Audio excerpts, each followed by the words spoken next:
right, so I'm going to take you through, well, one project in detail and one very briefly in Melbourne, so down here in Australia in the Southern Hemisphere.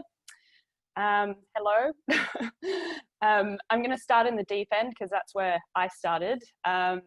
What introduced me to Passive House, because it is a fairly new phenomena down here, was this project. So I was working with the JCB team, Jackson Clements Burrows Architects at the time, and we were commissioned to design this building for Monash University as part of their net zero goal for 2030. So this building is very special, not only to myself, but also Australia, because this is the first Passive House large-scale building to have been achieved. It was a special project for the team. It was the first Passive House project. We didn't even know what that was at the time. It was the first mass timber project as well. So again, lots of learnings there. And Australia's first large-scale Passive House, and the first large-scale Passive House to involve CLT, mass timber construction. So it was a big learning curve, and I think a really fantastic project, which, you know, I think the world is quite interested in general, but you know, it just has so many learnings to that we should be sort of sharing around. So this is my perspective of this project, very briefly.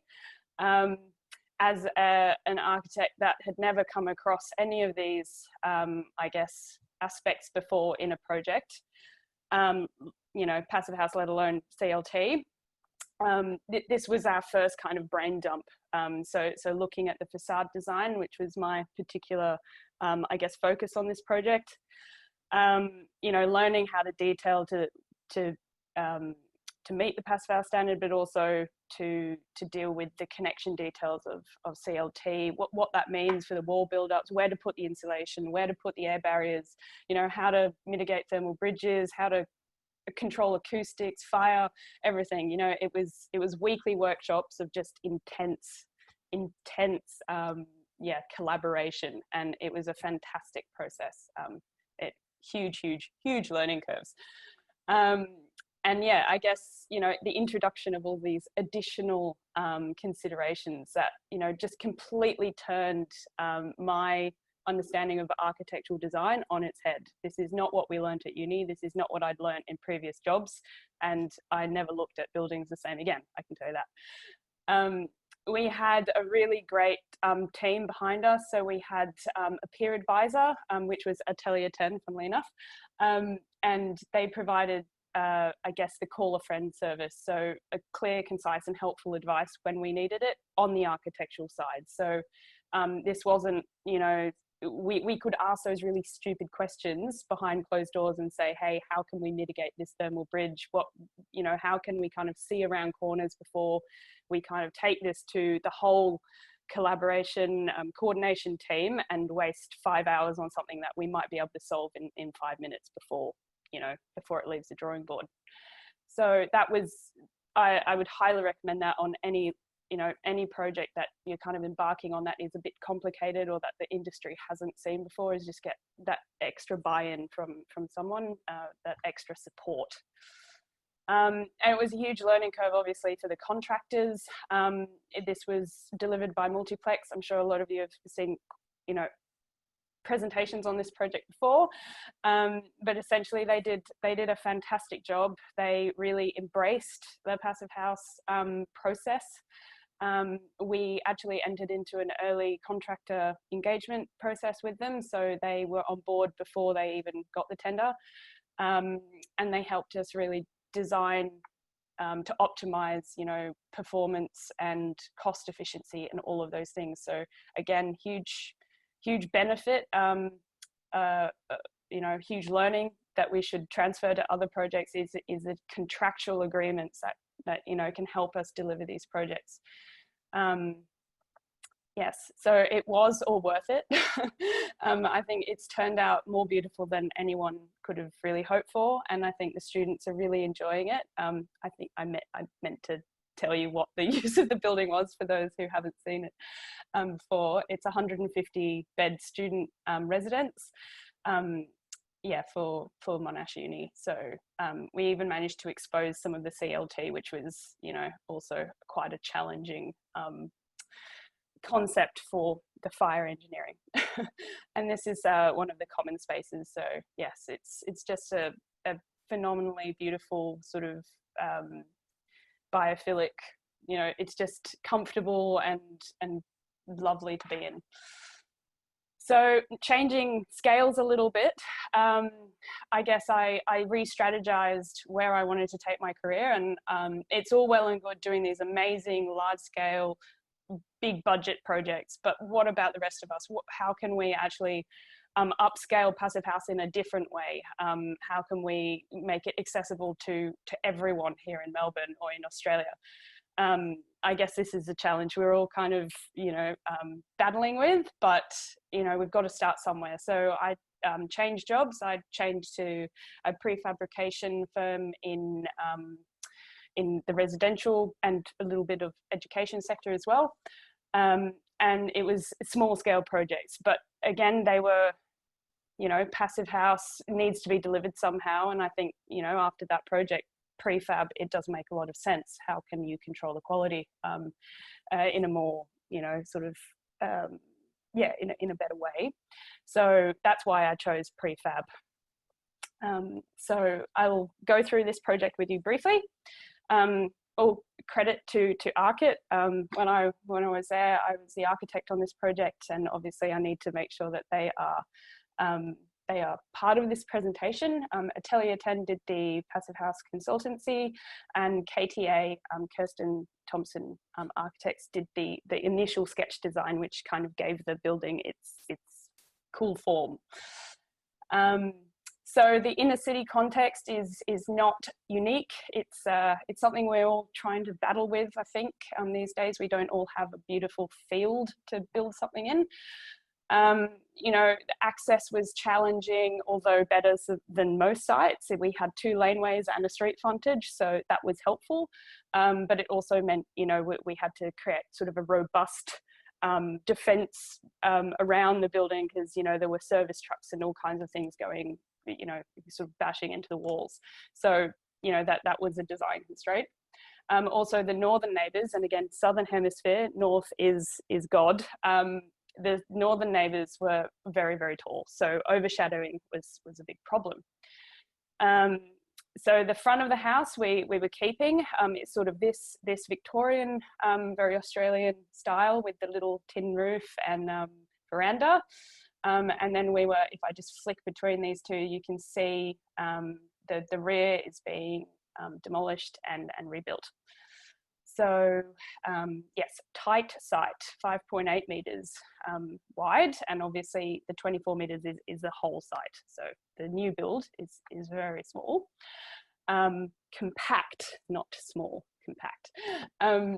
So some of the constraints, obviously setbacks. In Australia, we always end up with this kind of, well, in Melbourne, we end up with this kind of odd double pitched barn style setback.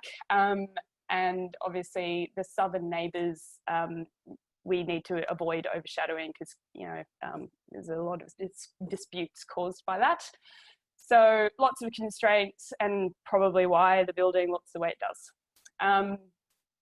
A little bit about the design. The surface to treated floor ratio is not ideal. It's got a mezzanine and a double height space, so 6:1 is pretty challenging for Passive House. It's a large surface area for the amount of, I guess, calculated floor space. You can see the greyed out area is the original dwelling. We're being a bit cheeky and actually excluding that from the Passive House envelope and staging it to be retrofitted later. The main living is in the rear, so there's a bedroom, there's a bathroom, there's a laundry, there's kitchen. You know, it's got everything that a house sort of entails, so that's why it qualified to be its own Passive House.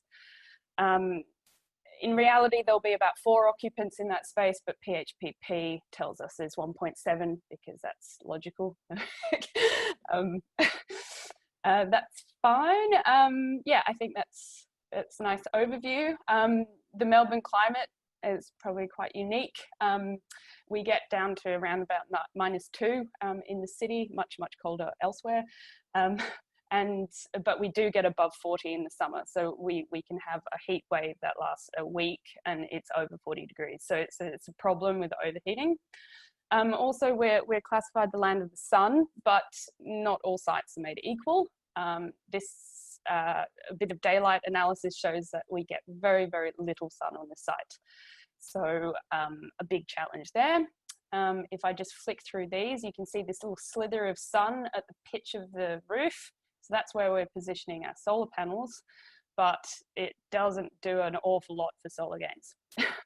So some of the challenges and the strategies that we need to deploy, our glazing, we need to minimize winter losses, minimize summer gains, optimize daylighting, ventilation, we need to minimize overheating with it, we need to maximize indoor environmental quality, and the envelope, well, we just need to try and minimize those losses.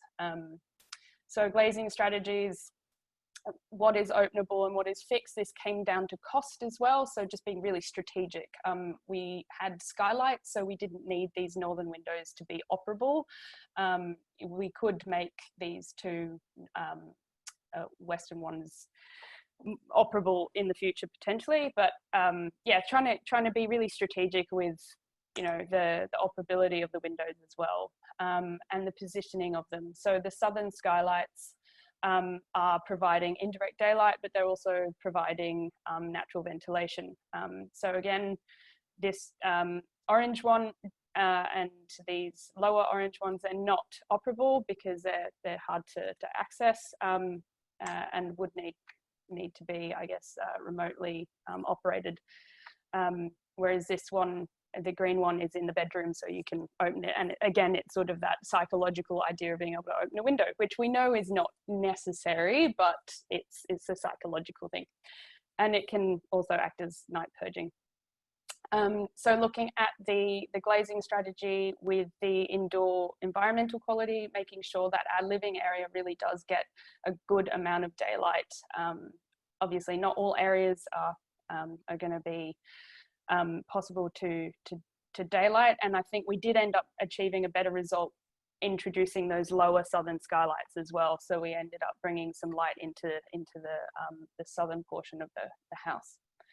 The ventilation strategies, we have passive ventilation with the stack effect. We also have a little bit of top-up air conditioning just on those really hot days in summer. We've got a purge fan which takes hot air from high level and blasts it outside. And we've obviously got our heat recovery ventilation system, which helps just in general anyway.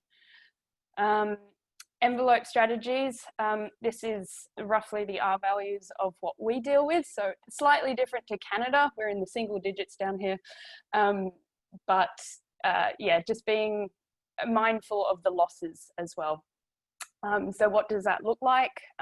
We went through a few different design options. With the bushfires and everything, the idea of having a combustible, anything combustible in our fabric, even though we're in an inner city context, is just a bit crazy now. So we're not using the PIR on the outside. We're going to use just a mineral wool bat.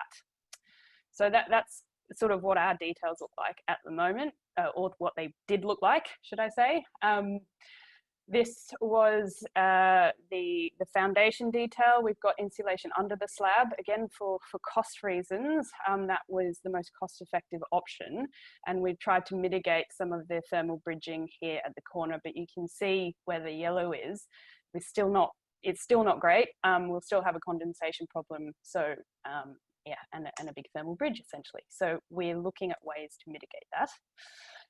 Because where do we sit at the moment? We're actually more in the low energy building zone than in the passive house zone. We're sort of reaching about 29 kilowatts per square meter, which is annoying because we're going to all this effort to get to the passive house standard, and we're double what we need to be. But at the same time, we have to look at what is feasible for the site. You know, if we're adding insulation, are we going to you know, forfeit floor area? Are we going to forfeit cost? You know, is this even, are we going to be able to build this building if we have to take to passive house? So, you know, the main problem is this not getting enough solar gains. Really, that's the biggest problem. So how do we go about kind of overcoming that? So this was our spec before in grey, and we're adding these elements in red. So in the floor situation, we're actually changing the whole composition completely. We'll have a floating slab with a sandwich piece of XPS and then the structural slab beneath it, and that's the best way to get rid of all of those perimeter thermal bridges, which are, you know, impacting us quite greatly. But obviously, it's not just about insulation; it's about triple glazing. It's about potentially some other strategies like introducing windows. Yeah, this would be where we could logically introduce insulation, where we could logically just switch out the window system. And those are the easy changes, a slightly more expensive change, but as I say, very, very useful. But this is where I think we'd need to really go to reach passive house. And is this possible? Introducing a high level glazed unit at the ridge where we get most sun, but then it would also need summer shading, because the direct light would just be, it would cook you in summer. And really it's all getting a bit complicated and a bit pricey. So, you know, we're trying to balance this and be reasonable. It's still a low energy house. It's still, you know, going to have minimal bills. It's still going to be able to essentially be net zero. How much further do we go just for the stamp, I guess, which is not what I ever thought I would be saying, but we've got to be reasonable. And how this is what a lot of sites are going to be contending with. Like, how do we make this, you know, low energy building available to everyone? We're looking at the prefabricated system, obviously, from ARKit, where we'll likely be going down the panelized route for this project, because modular this kind of doesn't make a lot of sense for the volume and the access. It, you know, will allow us to expedite the time frame. As we all know, there'll be less displacement for our clients. And, you know, using a very, I guess, well-worn system of a lightweight timber, which is what all residential builds are pretty much, you know, constructed from here in Australia, as they are elsewhere. It's something that carpenters are very familiar with. So just trying to make it easy for the industry to deliver as well. So this is a little bit of the, I guess, the architectural side. You know, the palette for the project will be to tap into some of those Australian and contextual materials, like the corrugated steel, which is what we're going to clad the building in. We're going to retain, obviously, the front, this cute little sort of workers' cottage veranda, and we'll also, you know, introduce like a different way to, you know, deal with the picket fence. You know, we'll be using battens, we'll be using a different pattern of block work, and we'll also you know, look at getting a graffiti artist to really make it blend in with the Melbourne context. So this is what Melbourne is quite famous for, our laneway art, and I think this will be a really fun way to blend the project with its local surrounds.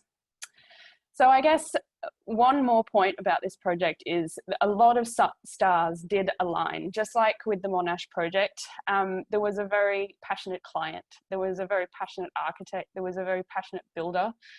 There was a kind of a drive to deliver something that could be upscaled. There was this ambition behind the project, and lots of the right sort of people involved.